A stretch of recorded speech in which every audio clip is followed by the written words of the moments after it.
We've Rolling. got a We're gonna short get time frame rolling. anyways for the day. Of course. Well, I want to welcome everybody. So, hello and welcome to today's virtual roundtable brought to you by the Canadian Professional Sales Association and our accredited partner, JTX, a business advisory firm focused on improving sales effectiveness to deliver extraordinary results for companies of all sizes across a variety of sectors. My name is Ruplin, and I will be supporting this session on behalf of the CPSA. Today's discussion will cover hiring and retaining top sales talent and will be held by Amato De Civita and Tony Martino, co-presidents and co-founders of JTX. We are joined by an esteemed group of sales leaders to understand how to identify and hire the right salespeople in today's tight labor market, as well as how to deal with the challenge of poor sales performers on your sales team. As part of our group today, I am thrilled to introduce to you CPSA's new executive director, Nancy Tudorache, who brings us a breadth of knowledge of over 2 decades of combined experience in the business, travel, and nonprofit sectors, where she's demonstrated unwavering dedication and a true passion for association leadership. Welcome, Nancy. We are so glad to have you here with us today. Thank you so much, Ruplin. Now, just for some housekeeping rules for today, today's session will take on the format of an interactive roundtable discussion. Please unmute yourself should you wish to participate in our dialogue. This webinar will be recorded and will be sent to attendees soon after. We will be encouraging webcams on if it allows to get some FaceTime with your peers. Please also include your company name if it isn't there already by clicking on the 3 dots and then rename while hovering over your name under the participants area. Use the chat function to include your LinkedIn profile as well as any tips or comments that you might have on today's content. At the bottom of the chat window, click on the ellipses and then click on Save Chat so that you can have access to the chat a little later. And for those of you on the CPSA designation pathway, maintaining your professional development units, this session is worth 1 PDU. All attendees will receive a certificate of participation accompanying the recording after the session, which can then be downloaded and shared on LinkedIn. Now, without further ado, I'm going to hand it over to Amato to start.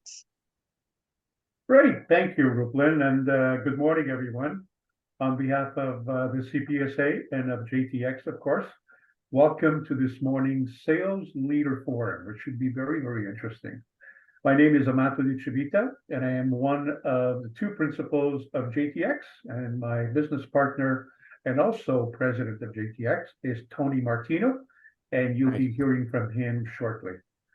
So Tony and I lead JTX. We are basically a Toronto-based consulting practice, and we specialize in helping companies of all sizes in the B2B space.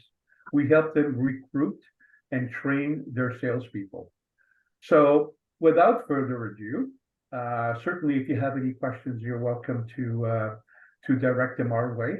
But without further ado, I'm going to introduce Tony, who will kick us off with today's first topic of discussion. So Tony, over to you. Thanks, Amato. Thank you. And thank you, everybody, for signing up for this roundtable session.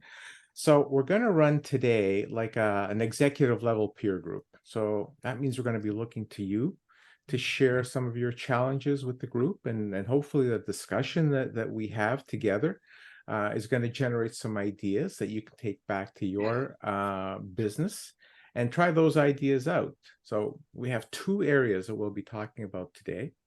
So the first one, we're going to be looking at the challenges that you might be having in finding, hiring, and keeping sales professionals to fill your open sales positions.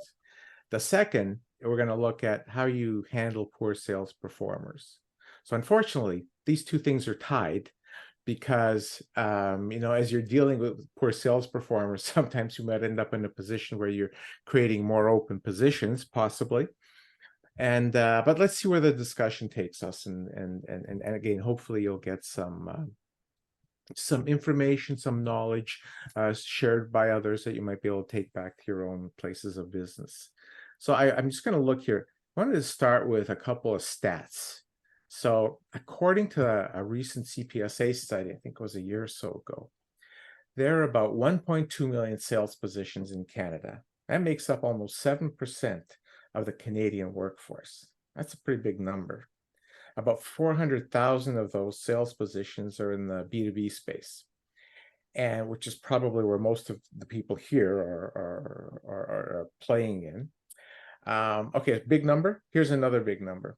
According to HubSpot, and just look at some recent data and research that they've done, the average sales turnover rate in 2023 is 35%. By the way, that was the same number in 2022 and 2021. So the average in other positions is 13%. So that's on average. So what that says then, the average company turning over a third of their sales force each year. So that may not be the case in your business, could be lower, could be higher, but that's a lot of work and effort to do to train and keep salespeople. So what we're going to do is open it up now, and I may call on people to share. And again, the idea behind this is to, you to share your situation, and maybe for others to ask questions and really learn from each other, what's going on, what you're doing, maybe what worked, what didn't work. So I'm going to start off with this question. So what's your biggest challenge in managing your sales talent? Is it finding, hiring, keeping people? What actions are you taking that are helping to address that? And like for those that are listening, feel free to ask questions. And just to make this easier, that you've got your little when you pass your cursor down at the bottom of the ribbon on your Zoom page, you'll see something that's called reactions, and right in there you can see an icon that says raise hand. So we can work with that just so we keep some level of organization as we go through our discussion. So what are some of the challenges that you're facing in finding, keeping people in your organizations? And I'm gonna David, I'm gonna start with you first, and maybe Laurie, we can hear from you after. So Dave, what's happening in your world? What are some of the challenges that you're facing? We have low turnover. We're selling software, which is actually used for hiring people. It's finding people to expand. We're going into a new growth phase, trying to expand in the province of Quebec. So trying to find salespeople that have, some ability to leave a comfort zone. We pay $70,000 salary plus commission, and our top reps can make quite a bit of money. But it's tough to get people that are good reps that are making $150 to come and take more risk. So that's a bit of a challenge for us. And then are you looking for many open positions? Like what have you tried to try and get people to join you? Well, we have our own software, the predictive index, which we use to hire salespeople. Okay. And we're a licensee for the company in Boston, and we eat our own dog food. So finding them behaviorally is easy because we have a survey that we use and we sell. So we're kind of in a unique spot. It's just getting people to leave jobs. They're very nervous right now. And so getting the great salespeople, because we don't want the average. We hire great people. I have less than 10% turnover. So very low turnover. And that's we've had that for years. But it's trying to attract the better reps to leave for a better opportunity, we believe. Mm-hmm. So a lateral move to make more commissions. Our top salespeople make $600,000, $700,000. Yeah. But they start off with a base of $75K plus commission. So it's tough to get someone to make a linear move, I guess, to restart their career. And so how many salespeople do you have? I have 25. 25 salespeople. Okay. And so it's good that it's a relatively stable workforce. So that's good. So the big challenge for you is that expansion. Like how do you, as you say, you can find them, you just can't get them to commit to come over and join you. It's more difficult because you're selling them out on a vision. I think a lot of salespeople are disgruntled right now. I think that there's a ripe opportunity to hire and lure people for various reasons. I think people are nervous because of the interest rates or mortgages coming due, and who knows. I mean, that's the macro things are challenging people's ability to make a move. Yeah. Okay. Anybody else experiencing similar things, like being having difficulty in hiring? I have a quick question for David. Yes, of course. When we talk about turnover, and low turnover, high turnover, healthy turnover. What kind of metrics are you using, in terms of, 5%, 10%, 15%? What is that sweet spot for turnover in your world? Well, we're kind of blessed. We've got 1,000 clients. I mean, Salesforce.com is a client of ours that use our software. So we know the sales world extremely well. I think healthy turnover in sales is 10% because you must have some that leave. The sales teams have changed dramatically. So we have, inside support teams that are also selling on commission. But 35% is really high. So if that's the average, I mean, and we see it up there. A lot of companies that we work with don't properly screen candidates. They don't interview properly. They don't train them. They hope and pray, and that's not much of a strategy. But Terry, I think Terry asked that question. I think 10% is reasonable. Anything over that is getting to 30% is excessive. I mean, that's just ridiculous. It is excessive. Terry, thanks for that question. I wonder if you wouldn't mind putting your camera on so that we could kind of see Sure, no problem. That'd be great. Hey, Tony, I got a question for Dave. You sort of answered it in bits and pieces, I think, with your last piece, but clearly 10% is way below what the average is, and it may be the sweet spot, as you say, but what do you attribute that to? What do you think your company do differently to maintain that turnover rate at the sweet spot at 10%?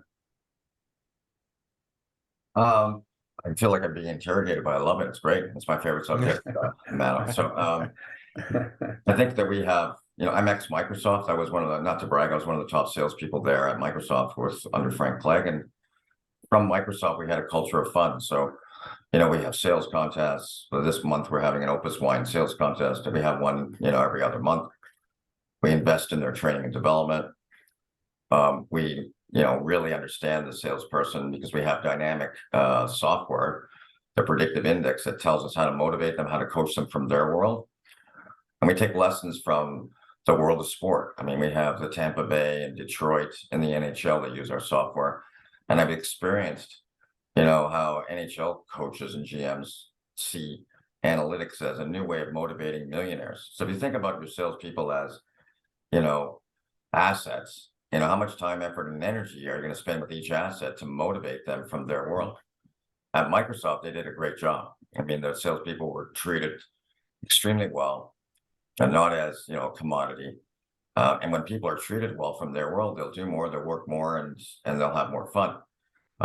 We do crazy things like a Ferris Bueller Day Off, where the entire sales team go away to usually a Blue Jay game in an afternoon, and we hand in our cell phones and we just sit there and talk and watch the ball game, and Beautiful. It creates a culture of fun, because it can't all be about selling. I think it has to be, making fun happen is our motto.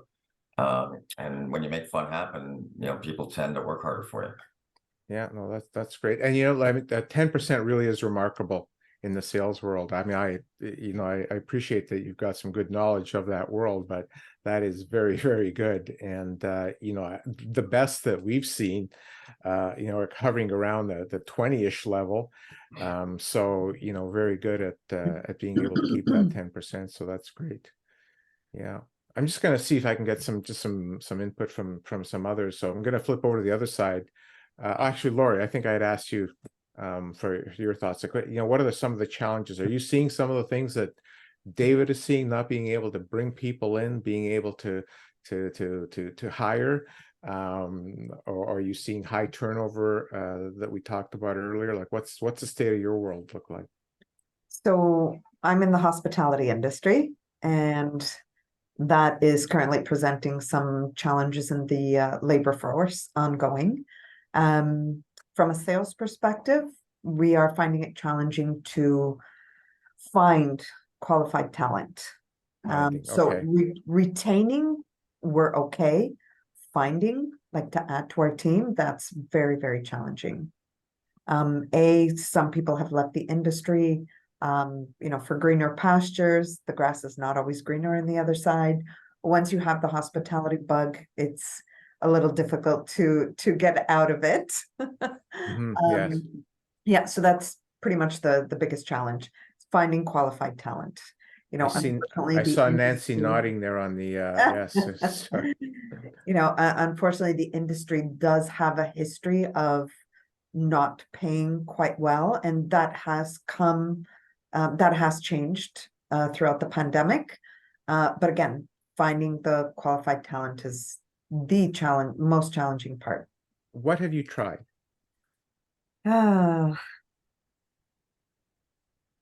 What have we tried in terms of finding qualified talent? Yes, like what have you done to, what approach have you taken to see how, finding people? I mean, you need to find that pool somewhere, right? And what are your techniques and tools that you've been using to try and find those people? Okay, so other than a relatively good job description, just using platforms such as LinkedIn, Indeed, and clearly that's not working as well. Have you looked at going outside kind of the normal processes, maybe going outside of, are you in GTA or? Yes. Yes, are you looking outside GTA or posting jobs, other parts of the country or some things like that just expand the pool, right? No, we haven't looked into that. However, just as a sidebar, it is an on-site, so it's not a remote position. No, but there are people who want to move, Yeah. from other places. Yeah. Yeah. Any questions for Lori? Any things that, maybe you might want to, or suggestions you might have? Well, I'll just add to that in support of Lori and the hospitality industry. It's certainly travel and hospitality is one of the hardest hit segments and one of the most challenging segments to bounce back from a labor force perspective from COVID. And having a very strong hospitality career and background myself, I certainly know that, hotels do have a significant reliance on salespeople and sales teams, which is what really truly drives the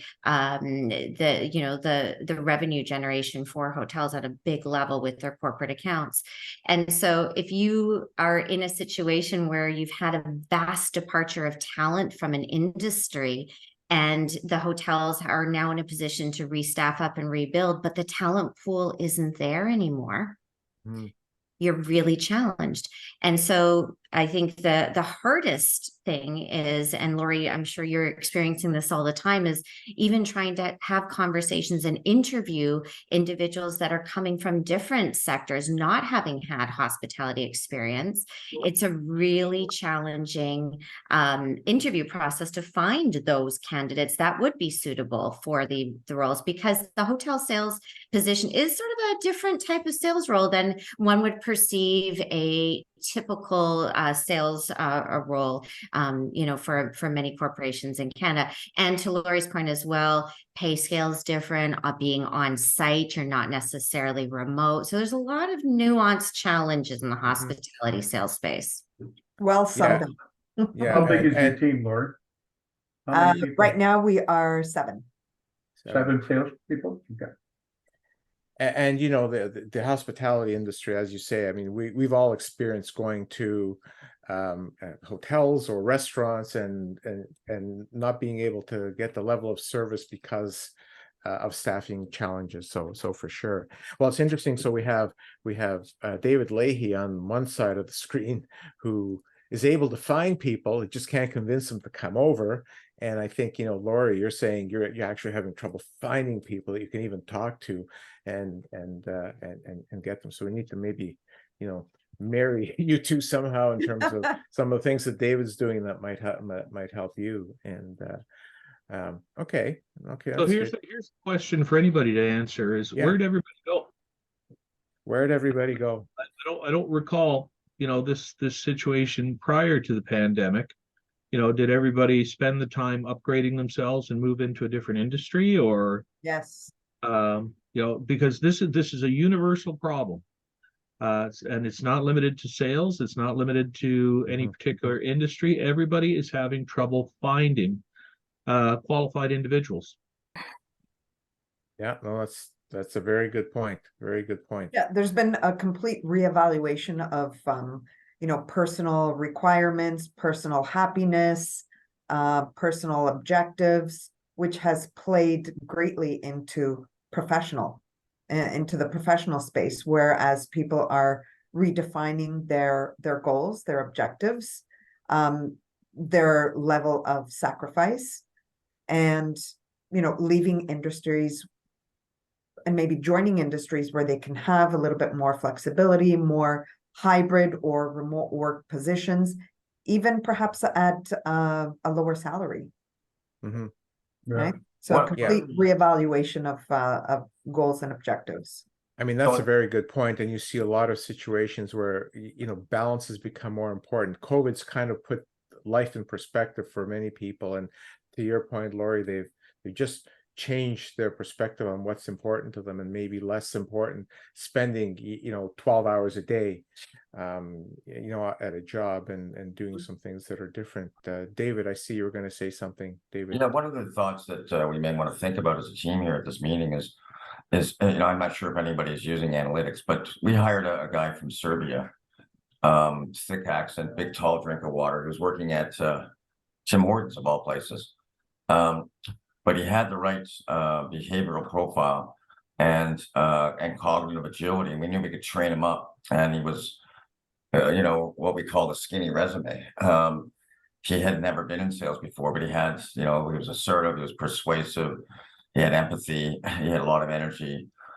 He was very smart with we have the cognitive survey. And I'm happy, by the way, Tony, to send anybody free links. So if you want to try some links as I guess I'm Ruplin, I'm an honorary CPSA member now. I'm so old they gave me a free membership, Tony. But I'm happy to give back. And so the software that, Salesforce, that we sell to Salesforce and Google and others, I think a lot of the small businesses don't have access to analytics, and they should, because you can hire a skinny resume from outside the industry if they have the right behavior and drives, and they have the right cog for sales, and they're very loyal because you took a risk on them. Mhm. And that's the new black, if you will, for where sales people are hiding, is they may be in another trade, making 40, 50,000, and they don't have sales experience, but they have the right personality to do that. No one's ever told them that. And so we've had a couple of hires that have come that way. One guy from the Bass Brewery, who's been quite strong with us. Another one from Serbia, who's been quite strong with us. Another guy from Walmart who had no sales experience, and he's done quite well. Just looking at analytics, and analytics are your friend. I mean, artificial intelligence is coming that way. It's not quite there yet, but I think I think the analytics work when you actually have people that you can analyze. I think some of the challenges that are being suggested here is that not even being able to find the people that they want to. Well, aren't they though, bring in for Tony? I mean, discussion. I'm always recruiting. I mean, I see people out there. I mean, that's how I found the Serbian. I mean, I see people that have the right stuff. Yeah. And I think all of us as chief officers of our company, CEOs, chief people, we have to be chief people officers and always looking for talent, Yeah, absolutely. Yeah. And I think if we're doing that, then that's proactive. HR is reactive. I mean, they're not innovative. They don't have the right tool sets, and they deal with them on a regular basis. They don't understand sales. They've never been in sales. They never carried a bag. Yeah. All of us here carried a bag, Yeah. right? We know what we're looking for. Yeah. So if you know what you're looking for and are able to carry a bag, your gut tells you this guy can sell or this lady can sell. Then you run the analytics on them, and that confirms your hunch.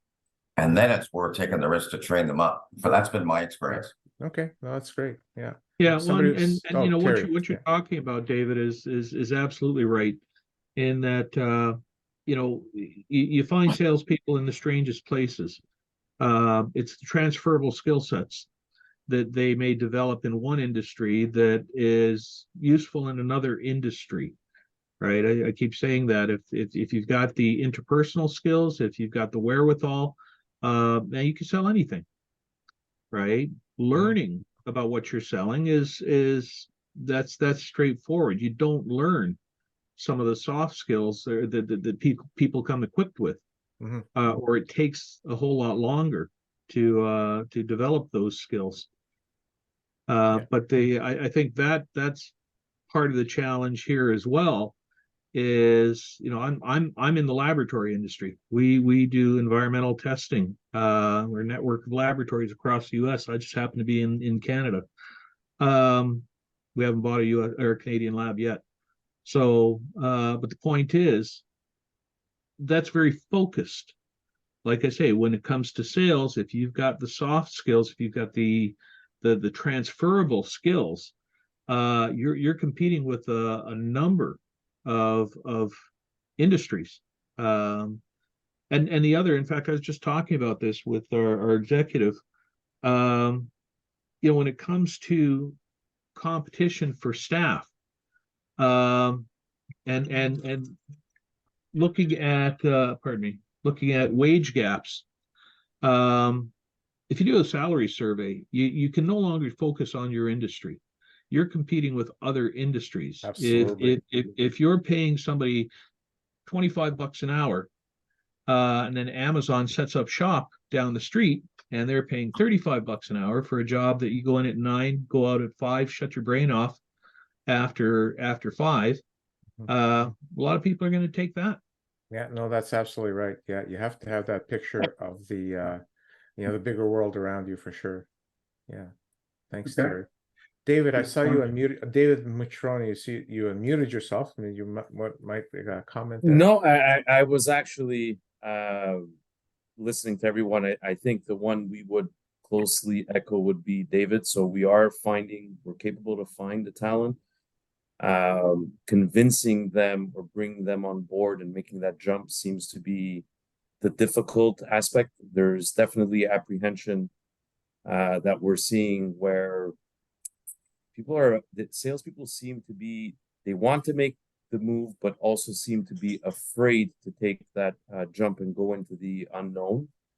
And we have a similar setup where you can grow, revenue is, if you go out and develop, the salary will be there, but we're not going to give those large salary up front. So we kind of have a similar challenge where you're competing, to Terry's point as well, where you're competing with the salaries that are out there. The opportunity is there. It's just a question of painting that picture and getting them to come on board and taking that gamble. That seems to be difficult nowadays.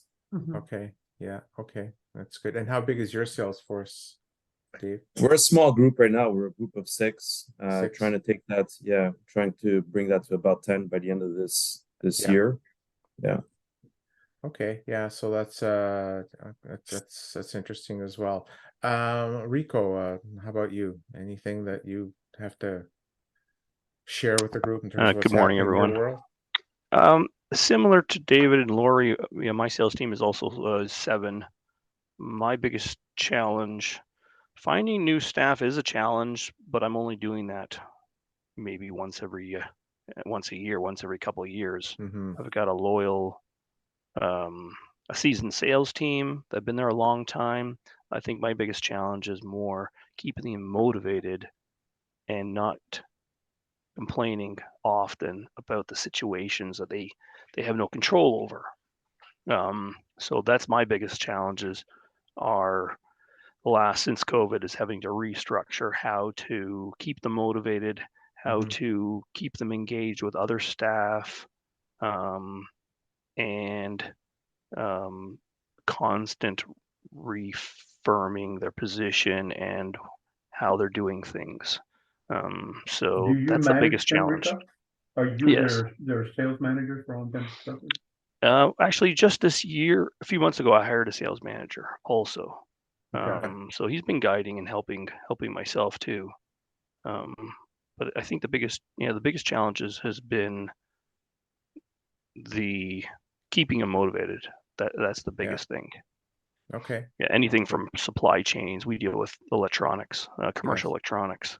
So supply chain issues, technology issues, all those sorts of things that a lot of others are dealing with. Okay, yeah, I mean, it's managing the sales talent, right? From getting them in to keeping them motivated to, making sure they don't leave and being engaged too. Like that's the other piece. Like you have to have people engaged or, they're just not connecting with what you need them to do.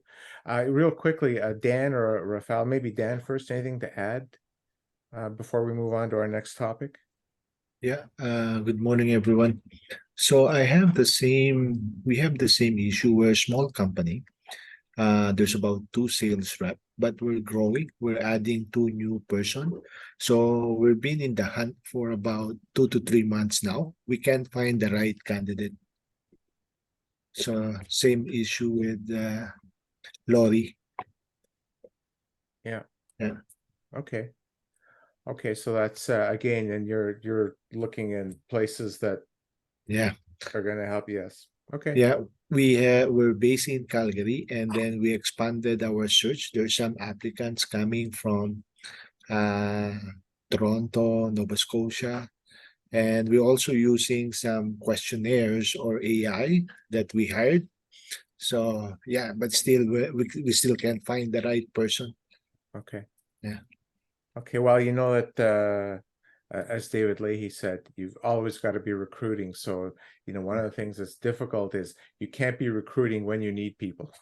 You have to be recruiting before you need them, so that you're, Yeah. you're in a position where, you can kind of go to your network. And kind of building that network is very important. And I what always about- like to say, just to add to that, Yeah. Tony, that you're looking for salespeople. So we all have a sales side to us. You should always have your pipeline of salespeople. Exactly. Exactly. Yeah. That's a That's good exactly, one. that's exactly right. And Rafal, anything from you? Okay. All right, I'm going to shift a bit here to flip it over to Amado. So we talked about recruiting and getting people in and finding people and some of the challenges that are there. And sometimes we have challenges from within our organization. So and when we have those challenges, how do we manage that performance of individuals? How do we support them and keep them motivated? How do we make sure that they're doing what they need to do to both support what their needs are and what the company's needs are? So I'm going to flip it over to Amado, and we're just going to sort of move over to the second half of this discussion, unless there's anything else that anybody wants to add on the finding people side. And maybe Okay. we can leave 5 minutes at the very end if Yeah, of course. there are things on previous Questions for topics sure. that you want to bring up or questions, we can do that. But so I've got a question to kick things off for all of you. In the last 2 to 3 years in North America, how many salespeople actually miss quota on a regular basis? What do you think that number is? Give me a number approximately. What percent of salespeople miss quota consistently year after year in North America? David, your number. 60%. The other Only in the David? last 3 years, Amado? In the last 3 years have missed consistently their quotas. I would say very low. In the We've last got Very 3 low? years. We've got two numbers in the chat, Amado, 45 Yeah. and 30 as well. 45 Yeah. and 30, and I think David said 60. David said 60, yeah. Okay, Yeah, I would say 20%. 20%. Yeah, much lower than the last 3 years since COVID. Okay, okay. So you're saying, sorry, Rico, you're saying that people are hitting quota. Yeah, absolutely. Yeah. Okay. Okay. Decisions are getting made so much quicker since COVID, and Okay. Yeah, Anything but else? it Anyone also else? the business too, Yeah. right? Certain social factors, economic factors.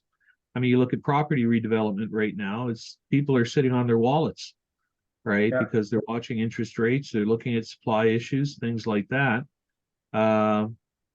So they're different variables. I mean, I was going to say, in terms of meeting quota, depends on the year. right? Yeah. Our business right now, probably 50%, because a lot of it is based on brownfield redevelopment. Right. So the number, ladies and gentlemen, believe it or not, is 57 to 63%. So I think David at 60% was bang on, and maybe you've seen these stats elsewhere. And so we looked at a couple of different organizations that represent sales, particularly in the B2B space. And in the last 3 years, it's been 57 to 63% missed their quota. So more than half of the people missed their quotas. And that sort of begs the question that we sort of touched on in the first topic. But what do you do about that? How do you manage people that are not performing?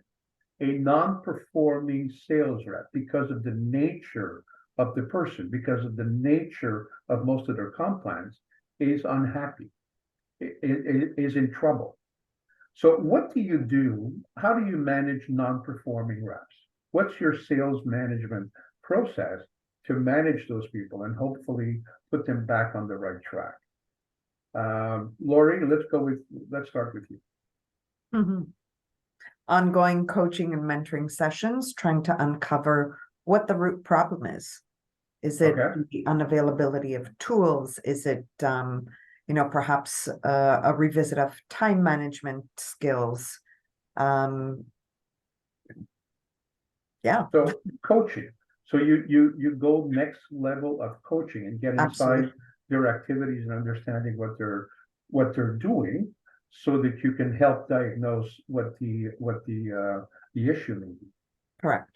Is the David? quota right? Sorry. Because it Go ahead. depends on the industry, right? Yes. If you are a publicly traded entity, Right. the sales budgeting process tends to be, okay, this is the feedback from the sales staff is this, add 10% to it, Right. and that's versus, a privately held interest might have a little bit more flexibility, Right. but publicly traded entities, it's all about revenue, Right. and oftentimes the investors really, couldn't care about what you're selling as long as the returns are there on their investment. Right. Mhm. Okay. Well, to your point, like And- one of the things to Yeah. look at is, you can't have 100% achievement of quota. Then you obviously you're not setting the right quotas, but and they can't be too low either. I know it, like both Amada and I are from Xerox, and the interesting part was when we had 55% of our people making their quota, we would make our plan as a company, just by the way it was laid out, right? And so so you have to have some number of non-performance. Just a question of how you get those people to elevate their performance by a bit. So if everybody raises their performance level a little bit, the company increases its performance overall. The other unfortunate formula that Tony and I see with many companies we work with is the old 20-80, 80-20 rule. Mhm. So that 80% of your revenues are coming from 20, or in many cases even less than 20% of your sales force. And so there's a disparity there that's created that may be, territory, product, timing, all that good stuff, right? But the reality is, if we've got more than half of the people on average not making plan, it's us, it behooves us as managers to really understand that. And the question on the table is, how do you do that? How do you manage that, right? So those are good points. Rico, how do you manage low performers? What do you do with them? What's your process?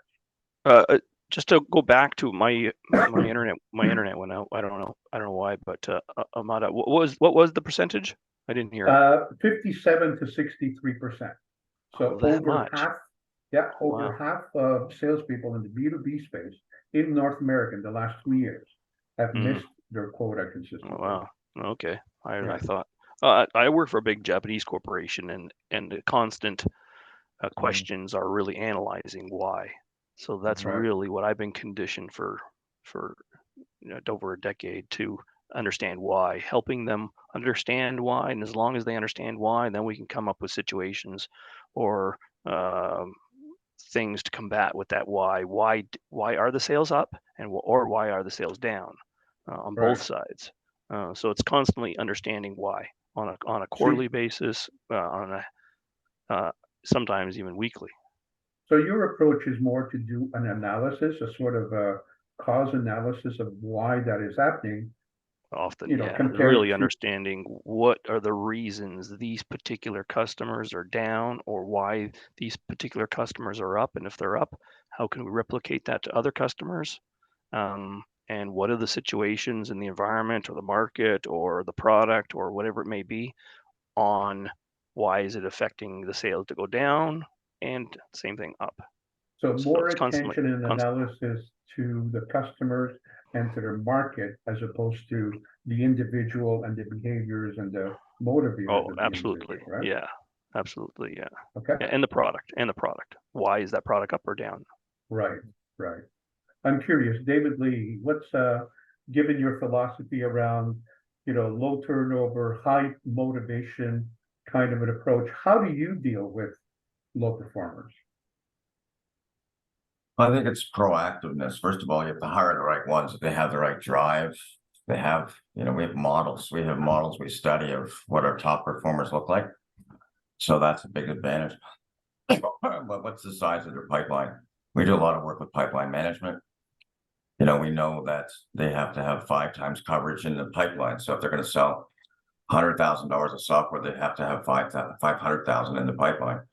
And if it's not there, that's going to be a challenge. Our very best salespeople are, they've been with us 10 years, plus their pipeline to sales ratio is 2 to 1. That's pretty good. But when you're first starting, if you've got a 2 to 1, you're not going to make quota. We just call it out early. So then, as Zig Ziglar used to say, you must circulate and percolate. You don't have enough stuff in your pipeline. And if the pipeline is weak, then, sorry, buddy, you got to go hit the streets and, and get it. And so that's tough love, but it's honest feedback. So we're very honest and transparent with them. I think as Lori said, coaching and mentoring is helpful, and, positive feedback is helpful. We go back to one-on-ones with our reps on a weekly basis. We do video training. We do, sample case studies with them before, so they're trying to be academic so that they're prepared for objections, and we also train them to ask better questions. I think today's salespeople have to be more investigative. They can't just show up and throw up. They have to be more investigative and getting into the world of the client, and if they are, clients see that as a trust deposit and they become more loyal. So it's a process that has to be taught to them, very much like Rico said, the why is the process. What steps in the process are they missing? It's really, sales is not complicated. How do they open? Do they ask the right investigative questions? After they gather that information, then are they going into closing, or are they just going, hello, do you want to buy? Well, that never worked. And, it doesn't work today. So I think a lot of it is the why, as Rico said, and, our job as I think sales managers really is to be coach, mentor, and if we're lucky, friend. Right. Yeah, David, to your point, sales is not Mhm. complicated, but sales is very complex. Yeah, that's true. Good addition. Dan, anything to add? How do you deal with non-performers? How do you deal with non-performance per se? I'm new to this role, so what I'm thinking is regular performance management would be, and then combining the market, including the current behavior of the salesperson, right? Motivations. Where's the motivation of the salesperson? That's something that needs to be considered as well. Okay. And you said you had a small group, right, Dan? Yeah, Yes, I know. yes, yeah. Okay. So we're a small company. There's only 2 sales, but we're expanding 100%. So we're hiring 2 more. Okay. Anything else anyone has done to, that you can share with others, whether it's a it's a trick, it's a specific behavior, it's a specific management tactic that you found has I worked in think, your cases? sorry to interrupt. One thing that we've started doing on top of a lot of suggestions that we've heard of coaching up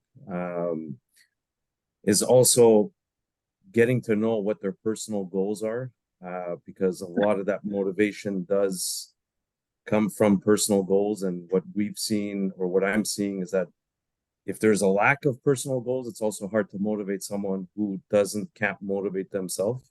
And I think that's often overlooked. So tying there, I can't motivate you if you don't want to be motivated. But if you have motivations and you have wants, I know how to use that to my advantage to get you to get where you want to be. So that's something that I find has helped us not only in sales roles, in a few different roles. Okay, Good point. yep. Go ahead, Lori. No, very, very valid point. It's really understanding, listening, having the open communication and the conversations, you know, with your team to really understand what's important to them, help them succeed in order to help you succeed. Yeah. And simply put, understanding your people, knowing what turns them on, knowing where to reach to find motivation, to find inspiration, is part of coaching, right? It's part of leadership, it's part of coaching. So when we say, you know, be a coach as opposed to just a sales manager, it's almost like being a thermostat or a thermometer, right? The thermometer will read temperature. Thermostat will not only read the temperature, it'll affect the temperature as well. So for you to know your people and know where they're coming from and how to support them is a real big part of coaching, and allows you to not only find what motivates them, but also find what the issue may be, whether it's more market related, product related, or whether it's in the behaviors and the motivation of the actual sales professional, right? So anything else anybody can sort of has tried and has found that has worked, whether it's a tactic or an action or a specific action? So, okay. So what I'm hearing is it's almost like one of those dog questions, right? So what do you do to ensure that you don't have a lack of performance, or when you do have a lack of performance, how do you address it? The big answer is, you know, capital C in coaching. And coaching allows you to be proactive. That doesn't mean you'll never have, you know, lack of performance, but it allows you to be proactive so that you can address whatever issues are coming up and understand what the issues are driven by, vis-a-vis market, product, or individual, right? And if you do that on a regular basis, you've got a sales management process that brings you close to your sales professionals, and you proactively manage them and support them. You don't have to wait until they're in trouble to have remedial action, because remedial action happens when they're already in trouble. So the answer is really try to be as proactive as possible and try to support them with a lot of coaching and not just sales manager and scoreboarding and whatever else, right? Easier said than done, we know, but this is what Tony and I are seeing, and this is what Tony and I are helping many of the customers we work with respect to their reps. We work with reps for sales training and the usual skills and motivators that you would understand sales training to contain, but we also work with sales managers and help them be better coaches, help them have another level of understanding of their reps so as to be able to support them in a proactive way and not wait until there's a problem, right? Does that make sense? That's what I'm hearing from the group, right? Proactive coaching helps you deal with lack of performance, right? Anything else anybody wants to add, or any questions you want us to handle while we've got the whole group together? One of the things I suggest that you want to be careful of, I mean, it's all good discussion. You do want to be careful that, you know, as you're trying to assess what the reasons are for lack of performance, you want to make sure that the reps that you have maintain a level of accountability for their own results and performance, right? Because, you know, it's easy to blame products company, economics, COVID, like whatever. But we know that even in those times, there are companies that continue to be, very successful, and reps that continue to be successful. So, in your process, make sure that you're also looking at what some of those underlying elements are as well, because that accountability, I mean, in sales, accountability is so important in sales. And so, having that sense of, these are the reasons why things aren't working, and here's the role that I play in that as your sales rep, I think it's also important to make sure is instilled in the people that you have working with you. Yeah, I'd like to echo that, Tony. I think accountability is something that's critically important, and keeping people, not only to task and ownership, but truly holding them accountable, good or bad, right? Good or And you bad. celebrate the good, and you share that accountability with them, and you give them the praise, but you also have to have the critical conversations when things are not going so well. But be careful. Again, we're dealing with salespeople, and they sure know how to spin and sell things in different ways possible, even up to their managers and leadership. So a good salesperson will always try to sell their way out of being accountable if they want to. So it's always something to be aware of. But having the proper metrics in place allows for that accountability, and the KPIs allows to keep that on a truly measurable scale. Yeah. No. Very, very true. I've got another quick question for the group I'd like to ask you on. And this is something we've experienced time after time with many companies. If you were to go to your sales force and ask a simple question and saying, what do you need? What support do you need to be able to perform to the next level? What do you believe they will say? And we've seen this so many times. What do you think your salespeople or salespeople in general will ask for when they are asked what support they need in order to better perform? Lori, what do you think they'll come back with? More resources, more time. Okay. David, It's have you done a matter of reevaluating what Right. what their objectives are and what they're actually doing on a day-to-day basis that might be holding them back from achieving those goals. So Right. having the frequent one-on-ones, very diplomatically asking, like, what are you filling your day with? Right. What does Okay. your day look like? What's holding you back? Okay. David, what do you think? You're on mute. Sorry. Okay. I would say leads. They all want leads. Give me leads. Give me the leads. So Yeah. we spend a lot of money on SEO, and we've got a wonderful vendor now that's it's been pretty good. But that's the number one thing. And then number two would be give me ideas to help me close. So give me articles, we call it 5 Alive. It takes 5 touches to make a sale in our business. So give me more 5 Alive articles, give me some marketing support. So so those are the 2 things. Yeah. David Mucciarone?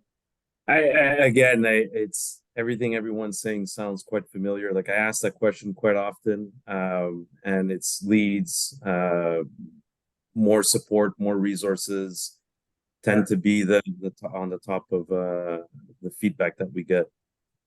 Yeah. Absolutely. And that's very consistent with what we've seen. So more leads in businesses where leads are generated, more support, more marketing support.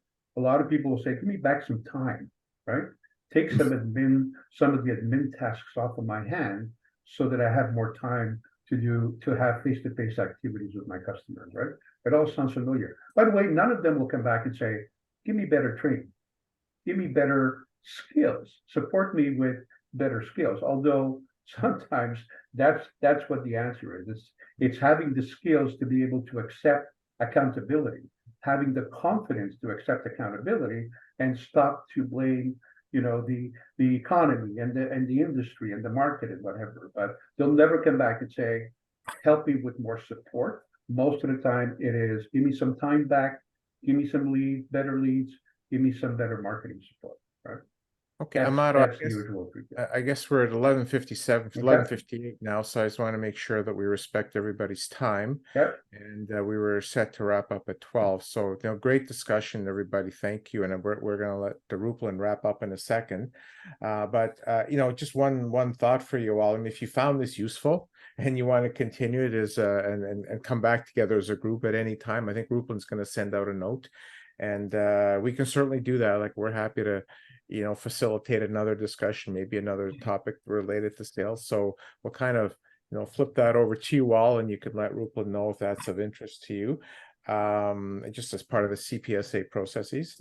But we do want to thank you all for being part of this and for your candid comments and discussion. I think it's, very useful. To me, it's always great being able to learn from others.